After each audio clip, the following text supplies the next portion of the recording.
In this lecture, let us discuss non-uniform quantization in pulse code modulation.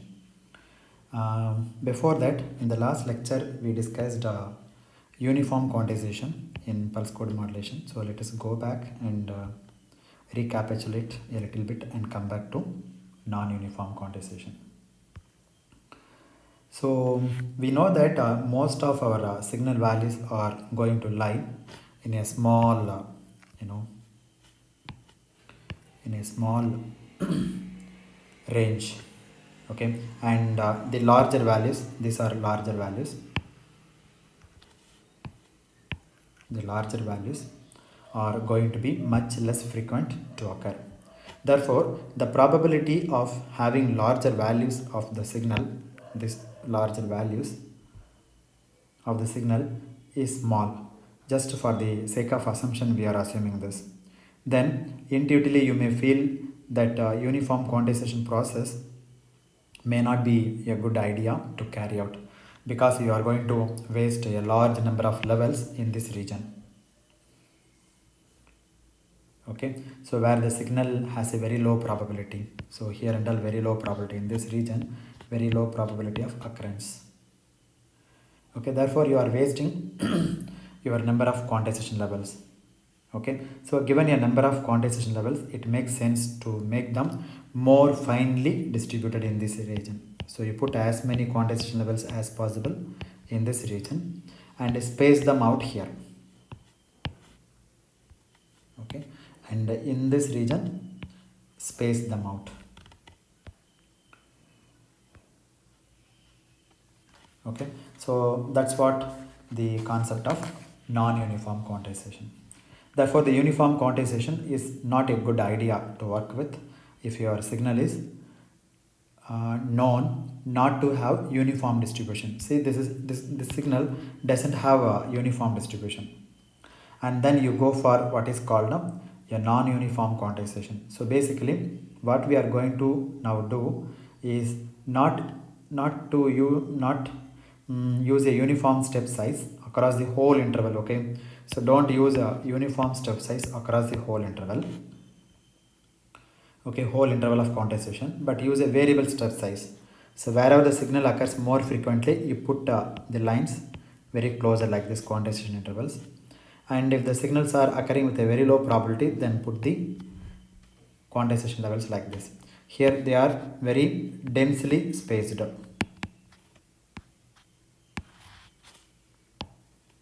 Okay, densely spaced, and here sparsely spaced.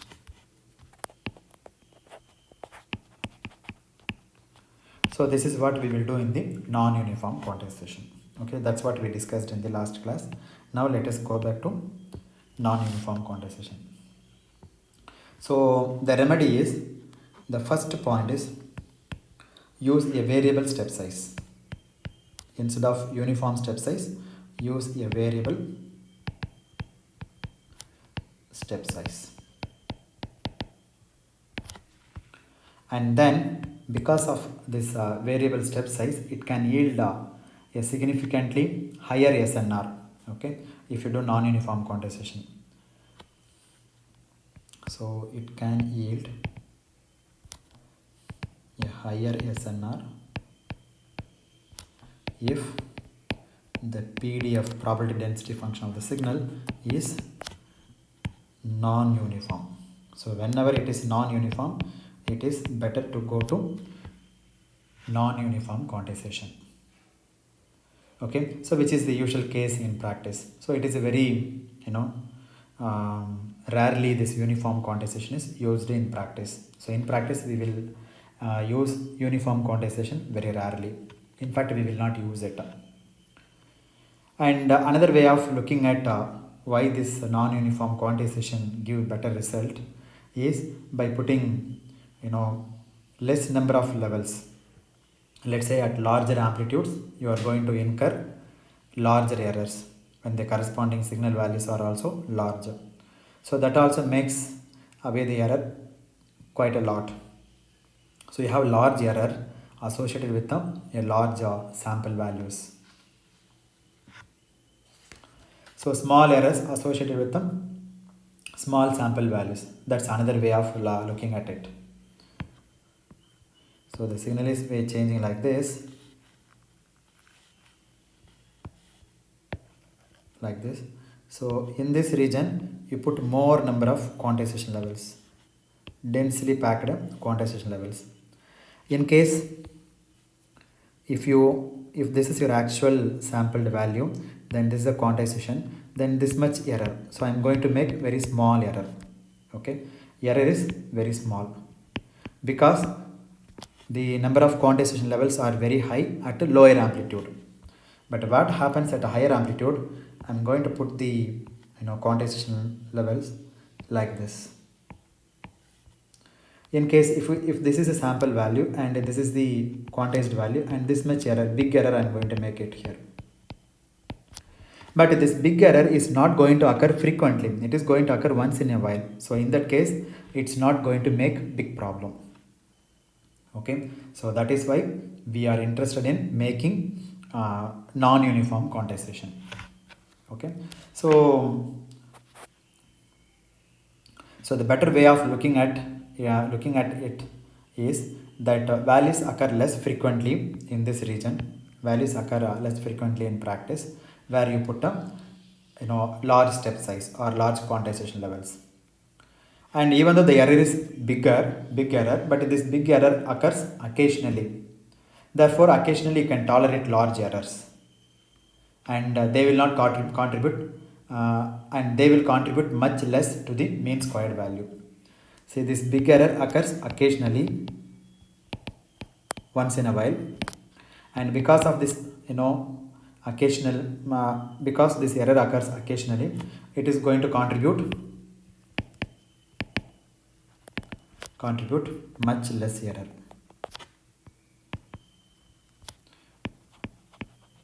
Or contribute very less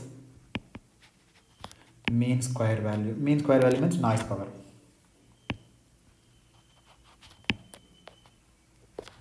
Value or noise power. Okay, noise power than the small values, because small values which occur more frequently, and anyway for small values the error is small.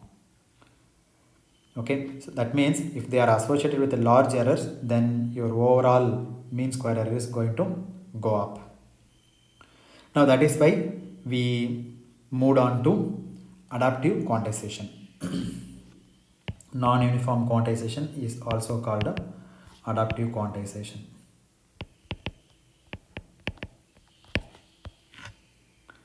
Okay, so it is a very good method, this adaptive quantization, and in fact it is practically used. This adaptive quantization is used practically in many applications.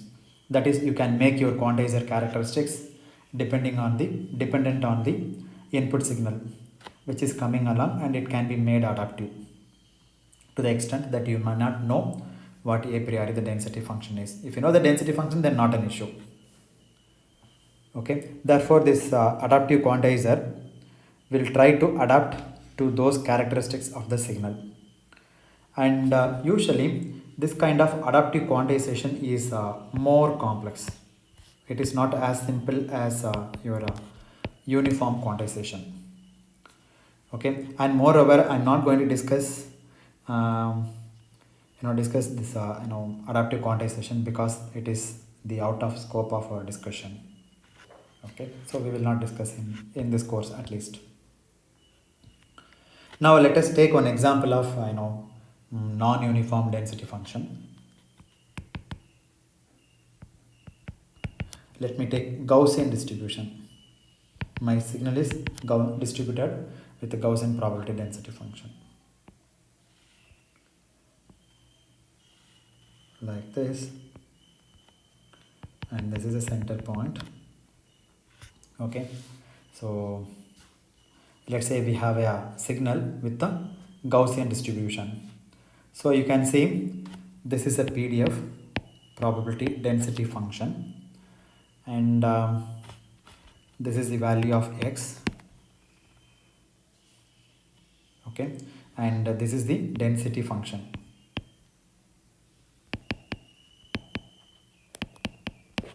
density function. I have plotted the density function here. As you can see that small values of x, right? This point is 0 up to here. These are all small values of x. Small values of x, and here also small values of x. Okay, maybe this is 0.1, 0.2, 0.3 and 0.4, and this side also minus 0.1, minus 0.2, minus 0.3, minus 0.4 and so on and so forth. The small values of x have how much probability? Larger probability, because the density is maximum here. Maximum. Okay, therefore the small values of x have much larger probability associated with them than the larger values. This is the larger values. Let's say this is 100 or something. Okay, and which lie in the tail of the distribution. This is called the tail of the Gaussian distribution. And the tail, what is the probability? Probability value is very low. So this is a kind of Gaussian distributed signal, as you can okay. So in this case, don't make uniform distribution, make the non-uniform distribution. That means what? You make more number of quantization levels in this region. Okay, you put the lines like this. When you move away, then you increase the step size like this. And here also you put more number of lines, more number of quantization levels. Once you move away, then increase the like that.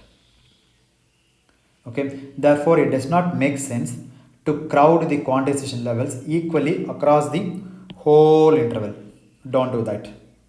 And usually what you do is, you will have closely spaced intervals like this.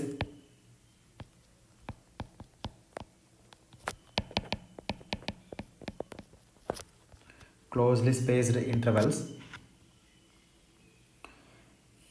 Okay, at low values of x. Okay, in fact, now of course I have drawn a very crude picture here with a very small number of levels. In practice, the number of levels will be much higher in this region. But you can see that these intervals, okay, and maybe let me enlarge.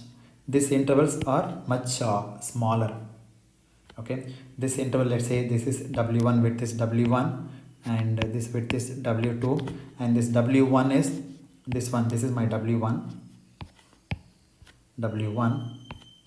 This w1 is much smaller than w2. Okay, this is a good thing to do. So in practice, we will like to space them out as you go farther and farther away from the mean value. So this is the mean value. If you move farther and farther away from the mean, then you space them out the quantization levels. Okay, whenever you have a Gaussian distribution. Okay, so you have the Gaussian distribution like this. This is the center point. Let's say this is x1, x2, x3, x4, x5 like this. And here also you can make a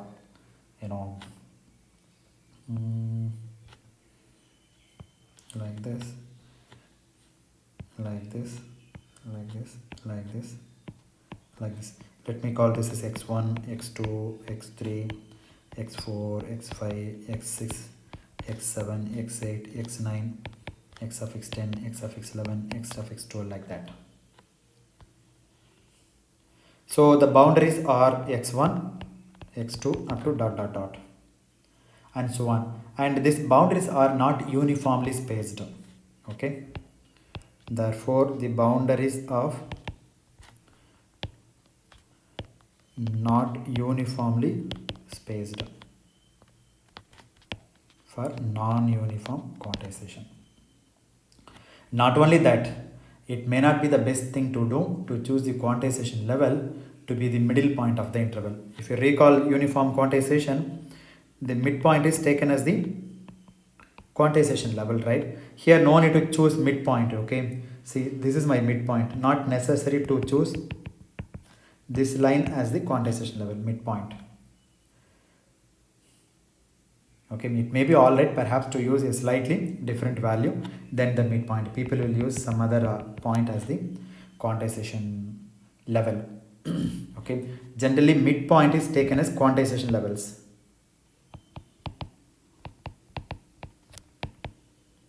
In uniform quantization, midpoint is taken as quantization level.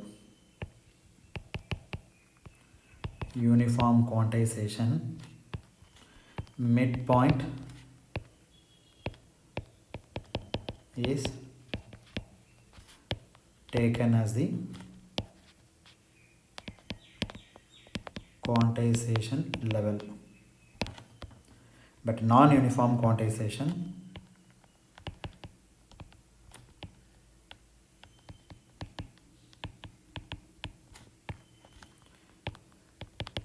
midpoint is not necessarily taken as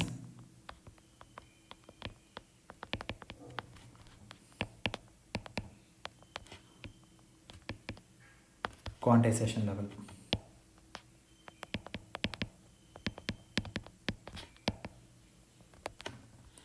Okay, see, this is my midpoint. You may not take this one. You can take this. This is my quantization level for this boundary. For this case, I am supposed to take this guy, but not necessary to take this. I may take this as my boundary. Okay, this line is my boundary. That's what I am trying to say here. So when you have a non-uniform distribution, the proper way of designing the quantizer would be to ask the question how to choose the values of xi's and the values of mi's. Okay, so as to maximize signal to noise ratio. Okay, therefore in non-uniform quantizer, choose the points xi comma mi in order to maximize what? SNR. That's all. That's what one has to ask. So that's what a proper quantizer should worry about. And that's how non-uniform quantizer are actually designed. So by looking at the actual distribution and then asking this question, then you can choose this xi's and mi's for a given total number of quantization intervals so as to maximize the SNR. Okay, and this Gaussian distribution is a very commonly encountered distribution of signals that we deal with. Okay, the other distributions are there too, but Gaussian is one of the most commonly used models for many signals. And in such a situation, it makes sense to have quantizer levels distributed non-uniformly over the range of values of x. Okay, so in particular, we would like the various quantization levels to be more crowded in that region where there is a high probability the signal value is lying. Whereas we like to space them out more sparsely towards the tail of the distribution. Towards the tail of the distribution, you space them out. Okay, so that it contains less number of quantization boundaries. But where the signal lies with more frequently or with more probability, then you put more number of quantization levels. Okay, so at the tail, the probabilities of the signal levels associated with those amplitudes are much smaller. So one can actually obtain an optimum set of values for these boundaries. Okay, x1, x2, x3, x4 and so on and so forth. And the midpoint is called actual values. Let me call,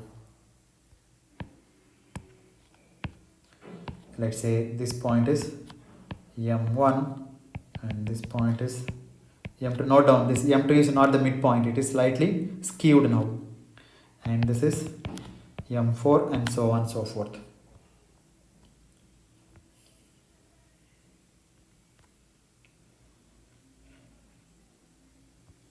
Okay, therefore this non-uniform quantization can give us a significant advantage over the uniform quantization. Okay, one can optimize it in this particular way. Now this is for Gaussian probability density function. Now in practice there can be a large variety of signals, not necessarily all the signals would fall under the category of Gaussian. It may not be, need not be, right? So there can be a large variety of signals to deal with in practice, and one may not know a priori in practical communication systems what kind of signals you are going to deal with. We don't know what kind of signals that we are going to deal with, or what kind of probability distribution function that we are going to encounter in our life. So it also makes sense to design a quantizer which may not be optimized for a specific distribution. See, this non-uniform quantizer is optimized or designed for whom? Gaussian. If something comes with some other distribution, then I cannot use this quantizer. So what should I do? I need to design a quantizer such that it can adapt or it can use effectively for all kinds of signals. Okay, so therefore in reality it will never be the case that you a priori or that you are always going to deal with the Gaussian signals. Maybe it is not exactly Gaussian distribution but some other distribution. Therefore even though one can optimize these kind of things like Gaussian distributed signals, you cannot use for some other signals. Therefore one has to design an optimum quantizer by appropriately selecting this xi's and mi's. It actually makes sense not to optimize too much for a specific distribution. See, here we designed a non-uniform quantizer for a specific distribution called Gaussian distribution. But generally in practice it makes sense not to design a quantizer for a specific distribution, because the distribution is likely to change from time to time, not only from signal to signal. The distribution is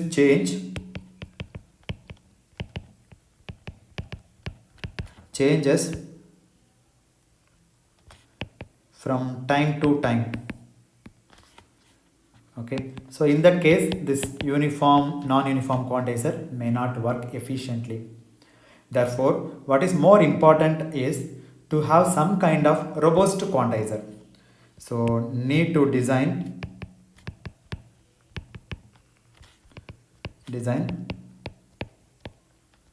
robust quantizer. Robust means the quantizer is independent of the distribution. So that's what our aim is now.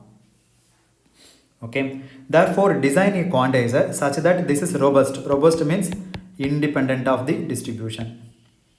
It doesn't depend on what type of signals you are going to get or how the signal will change from time to time.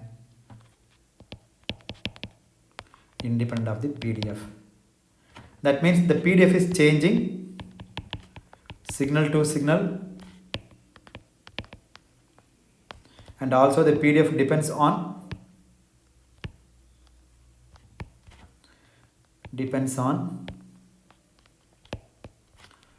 time to time.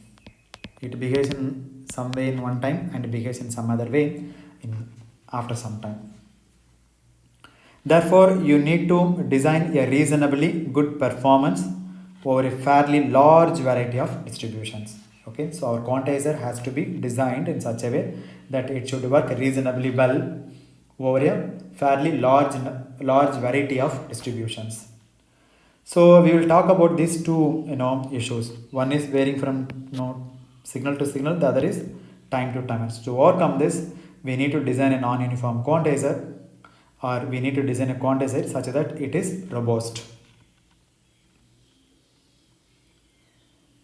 Okay, therefore, instead of doing things in a way as discussed now, we what is typically done is that you go through a process of something called compounding.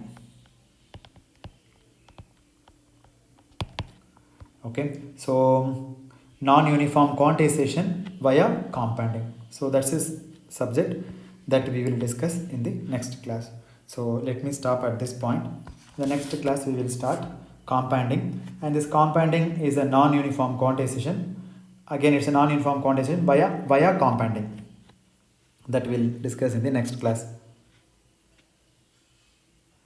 Okay, compounding means compression and expanding. So that we'll discuss anyway in detail in the next class. Thank you very much.